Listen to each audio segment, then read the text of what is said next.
ಉಡುಪಿ ಭಾಗದಲ್ಲಿ ಸಂಕಷ್ಟ ಎದುರಾದಾಗ ಮೊದಲು ನೆನಪಾಗುವುದೇ ಈಶ್ವರ ಮಲ್ಪೆ. ಇವರು ಆಪತ್ತಿನಲ್ಲಿ ಸಿಲುಕಿಕೊಂಡಿರುವಂತಹ ನೂರಾರು ಜನರ ಪ್ರಾಣ ರಕ್ಷಣೆ ಮಾಡಿರುವ ವ್ಯಕ್ತಿ. ಪರರ ಪಾಲಿಗೆ ಸೇವಾ ಮೂರ್ತಿಯಾಗಿರುವ ಈಶ್ವರ ಮಲ್ಪೆಯವರ ಕುಟುಂಬದ ಕರುಣಾಜನಕ ಕಥೆಯ ಬಗ್ಗೆ ಒಂದು ವಿಶೇಷ ವರದಿ ಗೆಲ್ಲಿದೆ ನೋಡಿ. ಈಶ್ವರ್ ಮಲ್ಪೆ ಎಲ್ಲಿ ಜನ ಆಪತ್ತಿನಲ್ಲಿದ್ದಾರೋ ಅಲ್ಲಿ ಕ್ಷಣಾರ್ಧದಲ್ಲಿ ರಕ್ಷಣೆಗೆ ಬಂದು ನಿಲ್ಲುವ ಕಡಲ ಕಿನಾರೆಯ ಜೀವರಕ್ಷಕ ಎಂದೇ ಪರಿಚಿತ.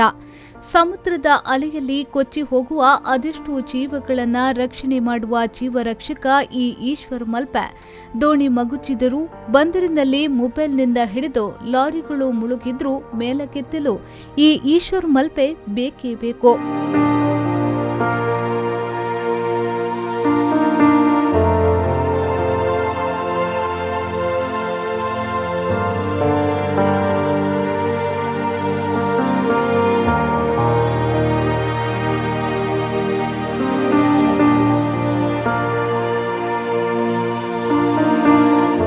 ಕಡಲಾಳದಲ್ಲಿ ಮುಳುಗಿರುವ ಮೃತದೇಹಗಳನ್ನು ಆಕ್ಸಿಜನ್ ಸಿಲಿಂಡರ್ ಇಲ್ಲದೆಯೇ ಮೇಲಕ್ಕೆತ್ತಬಲ್ಲ ಧೀರ. ಇವರ ಎದೆಗಾರಿಕೆ ಸಾಮಾಜಿಕ ಕಳಕಳಿಗೆ ನೂರಾರು ಸಂಘ ಸಂಸ್ಥೆಗಳು ಸನ್ಮಾನಗಳ ಮೂಲಕ ಗೌರವಿಸಿದೆ. ಇಷ್ಟೊಂದು ಜನರ ಪ್ರಾಣ ರಕ್ಷಣೆ ಮಾಡೋ ಇವರ ಮನೆಯ ಕರುಣಾಜನಕ ಪರಿಸ್ಥಿತಿ ನೋಡಿದ್ರೆ ನೀವೊಮ್ಮೆ ದಿಗ್ಭ್ರಮೆಗೊಳ್ತೀರಾ. ಇವರ ಮನೆ ಕತೆ ಕೇಳಿದ್ರೆ ನಿಮ್ಮ ಕರುಳು ಚುರುಕ್ ಅನಿಸುತ್ತೆ.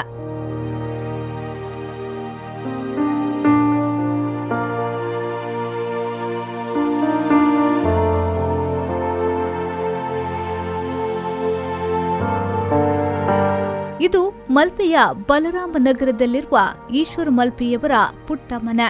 ವೃದ್ಧ ತಂದೆ ತಾಯಿಗಳು, ಅವರ ಮಡದಿ ಗೀತಾ ಹಾಗೂ ವಿಕಲಚೇತನ 3 ಮಕ್ಕಳ ಜೊತೆ ಕಣ್ಣೀರ ಕಡಲಲ್ಲಿ ಇವರ ಜೀವನ ಸಾಗುತ್ತಿದೆ. ಇವರ 2 ಗಂಡು ಮಕ್ಕಳಿಗಂತೂ ಅಂಗವೈಕಲ್ಯದಿಂದ ಸ್ವಲ್ಪವೂ ನಡೆದಾಡಲು ಆಗುವುದಿಲ್ಲ. ಮಲಗಿದ್ದಲ್ಲೇ ಮಲಗಿರುವ ಈ ಮಕ್ಕಳನ್ನ ಈಶ್ವರರ ಪತ್ನಿ ಗೀತಾ ಅವರು ಒಂದು ರೂಮಿನಿಂದ ಇನ್ನೊಂದು ರೂಮಿಗೆ ಕೊಂಡೊಯ್ಯುವ ಪರಿಸ್ಥಿತಿ. ಊಟ ಮಾಡಿಸುವುದರ ಜೊತೆಗೆ ದಿನನಿತ್ಯದ ಕೆಲಸಕ್ಕೆ ಗೀತಾ ಹಾಗೂ ಈಶ್ವರ್ ಅವರೇ ಆಧಾರ. ಇಷ್ಟೆಲ್ಲ ಸಮಸ್ಯೆಗಳ ನಡುವೆ 3ನೆಯ ಮಗಳು ಬ್ರಾಹ್ಮಿಯನ್ನ ತಿಂಗಳ 15 ದಿನಕ್ಕೊಮ್ಮೆ ಮಣಿಪಾಲ ಆಸ್ಪತ್ರೆಗೆ ಕೊಂಡೊಯ್ಯುವ ಒತ್ತಡ ಈ ದಂಪತಿಗಳಿಗೆ. ಹೊಟ್ಟೆಪಾಡಿಗಾಗಿ ಈಶ್ವರ್ ಬೋಟಿಗೆ ನೀರು ಸರಬರಾಜು ಮಾಡುವ ಕೆಲಸ ಮಾಡ್ತಾರೆ. ಇದರಿಂದ ಬರುವ ಅಲ್ಪ ಸ್ವಲ್ಪ ಆದಾಯ ತನ್ನ 3 ಮಕ್ಕಳು, ವೃದ್ಧ ತಂದೆ ತಾಯಿ ಔಷಧಿಗಳಿಗೂ ಸಾಕಾಗುವುದಿಲ್ಲ. ಇಷ್ಟೆಲ್ಲ ಸಂಕಟಗಳ ಮಧ್ಯೆ ಈಶ್ವರ್ ಅವರ ಮೊಬೈಲ್ ದಿನದ 24 ಗಂಟೆಯೂ ಚಾಲ್ತಿಯಲ್ಲಿರುತ್ತದೆ. ಯಾರೇ ಕರೆ ಮಾಡಿದ್ರೂ ಉಟ್ಟ ಬಟ್ಟೆಯಲ್ಲೇ ರಕ್ಷಣೆಗಾಗಿ ಹೋಗಿಬಿಡ್ತಾರೆ. ಇವರ ಕಾಯಕ ಯಾವುದೇ ಯೋಧನ ಸೇವೆಗಿಂತ ಕಮ್ಮಿಯಲ್ಲ. ಹಾಗೂ ಮಲ್ಪೆ ಬಂದರಿನ ಇಂಚು ನೀರಿನ ಸೆಳೆತ, ಆಳ ಹರಿವು ಎಲ್ಲದರ ಪರಿವೆ ಎದ್ದು ತನ್ನ ಆತ್ಮತೃಪ್ತಿಗಾಗಿ ಸ್ವಇಚ್ಛೆಯಿಂದ ಈ ಜೀವ ರಕ್ಷಣೆ ಕಾರ್ಯದಲ್ಲಿ ನಿರತರಾಗಿದ್ದಾರೆ. ಈಶ್ವರ ಮಲ್ಪೆಯವರು ಈಗ ಮಾಡುತ್ತಿರುವ ಈ ಜೀವ ರಕ್ಷಣೆ ಕಾಯಕ ತುಂಬಾ ಅಪಾಯಕಾರಿ. ಈ ಜೀವ ರಕ್ಷಣೆ ಸಂದರ್ಭದಲ್ಲಿ ಏನಾದರೂ ಅವಘಡ ಸಂಭವಿಸಿದ್ರೆ ಇವರಿಗೆ ಇನ್ಸೂರೆನ್ಸ್ ಕೂಡ ಇಲ್ಲ. 3 ವಿಕಲಚೇತನ ಮಕ್ಕಳು, ಪತ್ನಿ ಗೀತಾ ಮತ್ತು 2 ವೃದ್ಧ ತಂದೆ ತಾಯಿ ಇವರ ಗತಿಯೇನೋ. ಬೇರೆಯವರನ್ನ ರಕ್ಷಿಸುವ ಬರದಲ್ಲೇ ಇವರಿಗೆ ಏನಾದ್ರೂ ಆದ್ರೆ ಇವರನ್ನ ನಂಬಿಕೊಂಡು ಬದುಕುತ್ತಿರುವ ಜೀವಗಳ ಪಾಡೇನು ಎನ್ನುವ ಆತಂಕ ಸ್ಥಳೀಯರದ್ದು. ಅವರ ಮನೆಯಲ್ಲಿ 3 ಅಂಗವಿಕಲ ಮಕ್ಕಳು, ಬಡ ಕುಟುಂಬ, ಬಹಳಷ್ಟು ಕ್ಲಿಷ್ಟಕರ ಪರಿಸ್ಥಿತಿಯಲ್ಲಿ ಕೂಡ ಅವರು ತನ್ನನ್ನು ಸಮಾಜ ಸೇವೆಯಲ್ಲಿ ತೊಡಗಿಸಿಕೊಳ್ತಾ ಇದ್ದಾರೆ. ಬಹಳಷ್ಟು ಖುಷಿಯ ವಿಷಯ ಮತ್ತು ಬೇಸರವೂ ಕೂಡ ಇದೆ. ಮನೆಯಲ್ಲಿ 3 ಮಕ್ಕಳಿದ್ದಾರೆ. ಆ 3 ಮಕ್ಕಳನ್ನು ಅವರು ಬೆಳಿಗ್ಗೆ ಒಂದು ರೂಮಿನಿಂದ ತೆಗೆದು ಹಾಲಿಗೆ ಹಾಕಬೇಕು. ಅವರ ಊಟ ಉಪಚಾರ, ಅದೇ ರೀತಿ ದಿನಂಪ್ರತಿಯ ಎಲ್ಲ ಕಾರ್ಯಗಳು ಕೂಡ ಮಲಗಿದಲ್ಲೇ ಮಾಡಬೇಕು. ಅವರ ಮನೆಯಲ್ಲಿ ಧರ್ಮಪತ್ನಿ ಮತ್ತು ತಂದೆ ತಾಯಿಗಳು ಅವರ ಮಕ್ಕಳನ್ನು ನೋಡಿಕೊಳ್ತಾ ಇದ್ದಾರೆ. ಭಾಳಷ್ಟು ದುಃಖದ ಪರಿಸ್ಥಿತಿ. ಮಲ್ಪೆಯ ಜನರಿಗೆ ಭಾಳಷ್ಟು ಸೇವೆಯನ್ನು ಮಾಡ್ತಾ ಇರುವಂಥ ಈಶ್ವರ್ ಮಲ್ಪೆ ಅವರಿಗೆ ಒಂದು ಸರಕಾರಿ ಕೆಲಸ ಸಿಕ್ಕಿದರೆ ಒಂದು ಭಾಳಷ್ಟು ಉತ್ತಮ ಆಗ್ತದೆ. ಯಾಕಂತ ಹೇಳಿದರೆ ಅವರು ಮಾಡುವಂತಹ ಕೆಲಸ ತನ್ನ ಜೀವದ ಹಂಗು ತೊರೆದು ಬೇರೆಯವರ ನೋವಿನಲ್ಲಿ ಭಾಗವಹಿಸುವುದು ಭಾಳಷ್ಟು ಸುಲಭದ ಮಾತಲ್ಲ. ಯಾಕಂತ ಹೇಳಿದರೆ ಅವರು ಗೌರ್ಮೆಂಟ್ ಜಾಬ್ ಸಿಕ್ಕಿದ ಮೇಲೆ ದೊಡ್ಡ ವ್ಯಕ್ತಿ ಆಗ್ತಾರೆ ಅನ್ನೋದು ಮುಖ್ಯ ಅಲ್ಲ. ಅವರು ಮಾಡುವಂತಹ ಕಷ್ಟದ ಕೆಲಸದಲ್ಲಿ ಅವರಿಗೇನಾದರೂ ಹೆಚ್ಚು ಕಡಿಮೆ ಆದರೆ ಅವರ ಮಕ್ಕಳಿಗೆ, ಹೆಂಡತಿಗೆ, ಮನೆಯವರಿಗೆ ಏನಾದರೂ ಆಸರೆ ಆಗ್ತದೆ ಅನ್ನುವಂತಹ ಭಾವನೆಯಲ್ಲಿ ನಾವು ಈ ಮಾತನ್ನು ಹೇಳ್ತಾ ಇದ್ದೇವೆ.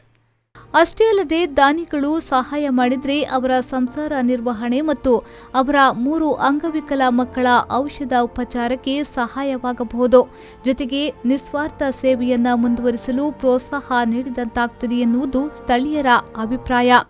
ಮಸ್ತ್ ಜನಕ್ಕೆ ಹೆಲ್ಪ್ ಮಾಡ್ತೀವಿ ಒಂಜಿ ಸೈತನ ಏರಾನಲ್ಲ ಊರು ಆವಾಡು ಇಲ್ಲ ಕರೆಕ್ಟ್ ಆವಾಡು ಇಲ್ಲ ಕೈತಲ ಆವಾಡು ಒಡೆಗೆ ಒಲ್ಪ ಒಂಜಿ ಸುದ್ದಿ ಕೇಂದ್ರ ಒಂಜಿ ಫೋನ್ ಮಾಡ್ತಲ್ಲ ಸುದ್ದಿ ಕೇಂದ್ರ ಪ್ರತಿ ಒಂಜಿ ಇಲ್ಲದಾಗಲ್ಲ ಕಷ್ಟೋಗಲ ಒನೆಕ್ಕೆ ಆಂಡ ಆಯನ ಪರಿಸ್ಥಿತಿ ಸರಿ ಇಜ್ಜಿ ಪಪ್ಪರ್ ಸರಿ ಇಜ್ಜಿ ಅಮ್ಮ ಸರಿ ಇಜ್ಜಿ ಅಮ್ಮಗೂ ಹುಷಾರಿಜ್ಜಿ ಪಪ್ಪಗೂ ಹುಷಾರಿಜ್ಜಿ ಪ್ರತಿ ಊರಿಲ್ಲ ಆಸ್ಪತ್ರೆನೇ ಇಂದು ಉಪಕಾರ ಮಲ್ತಿನಗಲೆ ಪೂರ ಆಸ್ಪತ್ರೆನೇ ನಮಗ ಆಸ್ಪತ್ರೆನೇ ಒಂಜಿ ದೇವಿಯರ್ನ ಸಾಯನೇ ಜೂಪಿನ ಇಜ್ಜೆ ರಡ್ಡು ಬಾಲ್ಲುಂಡ ಮೂಜಿ ಜೋಕುಲೆಂತ ಒನಗ ಭಾರಿ ಮಂಡೆ ಬಿಚ್ಚಾಪುಂಡ ಆಯನ ಆಯಗು ಈತಕಿಂಜಿರಿಂಚಿಲ ಒಂಜಿ ಚುರ್ಲ ಆಯಗ ನೆಮ್ಮದಿಜ್ಜಿ ಆಯಗೊಂಜಿ ಸುಖ ಎನ್ಪಿನ ಆಯನ ಜೂವಗ ಆಯಗೊಂಜಿ ನೆಮ್ಮದಿ ಪನ್ಪಿನ ಇಜ್ಜಿ ಆಂಡ ಆಯಗ ಅಂಚ ನೆಮ್ಮದಿ ಇಜ್ಜಿಲ್ಲ ಆಸ್ಪತ್ರೆ ಬಾಕಿ ನೆತ್ತಡಂದಲ್ಲ ಆಯ್ ಪ್ರತಿ ಊರಿಯಾಗಲೂ ಒಂಜಿ ಉಪಕಾರ ಆಪಿ ಈತು ಪಸಂತ ರೋಡ್ ಮೂಲಿ ಎತ್ತೋ ದೊಡ್ಡದಾಗಲು ಉಳ್ಳೇರು ಮಸ್ತ್ ದೊಡ್ಡದಾಗಲು ಉಳ್ಳೇರು ಒಂಜಿ ಉಪಕಾರ ಆಪಿದ್ದೆ ಆಂಡ ಆಯ್ ಪ್ರತಿ ಊರಿಯಾಗಲೂ ಉಪಕಾರ ಆಪಿ ಪ್ರತಿ ಊರಿಯನ ಕಷ್ಟಗಳ ಒಲೆ ಆಪಿ. ಪ್ರತಿದಿನ ಒಂದಲ್ಲ ಒಂದು ರೀತಿಯಲ್ಲಿ ಪ್ರಾಣ ರಕ್ಷಣೆ ಮಾಡುವ ಈಶ್ವರ್ ಮಲ್ಪಿಯವರಿಗೆ ಕರಾವಳಿ ಕಾವಲು ಪಡೆ ಅಡಿಯಲ್ಲಿ ವಿಶೇಷ ಜೀವರಕ್ಷಕ ಎಂದು ಪರಿಗಣಿಸಿ ಸರ್ಕಾರದ ವತಿಯಿಂದ ಒಂದು ಕಾಯಂ ಉದ್ಯೋಗ ನೀಡಬೇಕೆನ್ನುವುದು ಸ್ಥಳೀಯರ ಒತ್ತಾಯ. ಈಶ್ವರ್ ಮಲ್ಪಿಯವರಿಗೆ ಸಹಾಯ ಮಾಡಲು ಇಚ್ಛಿಸುವವರು 9663434415ಕ್ಕೆ ಸಹಾಯವನ್ನ ಮಾಡಬಹುದು. ಹಾಗೆ ನಾನು ಸಮಾಜ ಸೇವೆ ಮಾಡ್ತಾ ಇದ್ದೀನಿ. ಸಮಾಜ ಸೇವೆ ಅಂದರೆ ನೀರಲ್ಲಿ ಯಾರಾದರೂ ಬಿದ್ದರೆ ನೀರಲ್ಲಿ ಎಂತಾದರೂ ಮೊಬೈಲು ಚಿನ್ನ ಏನಾದರೂ ಬಿದ್ದರೆ ನೀರಿಗೆ ಮುಳುಗಲಿ ಹೋಗ್ತೇನೆ. ಅದರಿಂದ ಎಲ್ಲರೂ ನನಗೊಂದು ಆಪತ್ ಬಾಂಧವ ಅಂತ ಕರೀತಿದ್ದಾರೆ. ದೋಣಿ ಮುಳುಗಲಿ ಹಾಗೆ ಏನಾದರೂ ಕಷ್ಟದ ಸಂಗತಿ ಇದು ಇದ್ದರೆ ನನಗೆ ಕರೀತಾರೆ. ಮತ್ತು ನನಗೆ ರಾತ್ರಿ ಎಷ್ಟು ಹೊತ್ತಾದರೂ ಸಹ ಕೆಲವು ಕಾಲ್ ಬರ್ತದೆ. ಒಂದು 12 ಗಂಟೆ ಬರ್ತದೆ, 1 ಗಂಟೆ ಬರ್ತದೆ. ಕೆಲವರು ನೀರು ಬಿದ್ದಿರ್ತಾರೆ. ಹಾಗೆ ಕೆಲವರು ಏನಾದರೂ ಎಮರ್ಜೆನ್ಸಿಗೆ ಆಂಬುಲೆನ್ಸ್ ಒಂದು ಯಾರೋ ಒಂದು ಇದು ಚಿಕ್ಕದೊಂದು ಅದನ್ನು ತಗೊಂಡು ಹೋಗಿ ಅರ್ಜೆಂಟ್ ಯಾರನ್ನ ಆಸ್ಪತ್ರೆ ಸೇರಿಸೋದಾದರೂ ಎಮರ್ಜೆನ್ಸಿ ಏನಾದರೂ ಇದ್ದರೂ ಸಹ 24 ಗಂಟೆ ನಾನು ಹಾಜರಿರ್ತೀನಿ ಮನೆಯಲ್ಲಿ. ಮೊಬೈಲ್ ನಂದು ಶಾಲೆ, ಯಾರಾದರೂ ಕಾಲ್ ಮಾಡ್ತೀನಿ ಅಂತ ಕಷ್ಟದಲ್ಲಿರುವಾಗ ಫೋನ್ ಮಾಡ್ತಾರಂತ. ಮನೆಯಲ್ಲಿ ನಂದು 3 ಮಕ್ಕಳಿದ್ದಾರೆ ನನಗೆ. ಒಬ್ಬ 21 ವರ್ಷದವ, ಹಾಗೆ ಮತ್ತೊಬ್ಬ 19 ವರ್ಷ, ಹಾಗೆ ಚಿಕ್ಕ ಮಗಳು ಒಂದು ಹೆಣ್ಮಗು 4 ವರ್ಷ ಬ್ರಾಹ್ಮಿ ಅಂತ. ಆ 3 ಮಕ್ಕಳು ವಿಕಲಚೇತನರು. ಹಾಗೆ ದೊಡ್ಡ ಮಗ ಅವನು ಸಹ ಮನೆಯಿಂದ ತುಂಬ ಒಳಗಡೆ ಇರ್ತಾನೆ. ಒಂದು ರೂಮಿಂದ ಒಂದು ರೂಮ್ನೇ ಆಗಲಿ ತುಂಬ ಕಷ್ಟ ಆಗ್ತದೆ. ಹಾಗೆ 2ನೇ ಮಗನೂ ಇದ್ದಾನೆ, ಅವನು ಹಾಗೆ. ಮೂರು ಹೆಣ್ಮಗಳು ಸ್ವಲ್ಪ ವಿಕಲಚೇತನ, ಅದು 80% ಅಷ್ಟೇ, 20% ಆಚೀಚೆ ಹೋಗೋದಷ್ಟೇ. ತುಂಬ ಕಷ್ಟದ ಪರಿಸ್ಥಿತಿ ಇದೆ.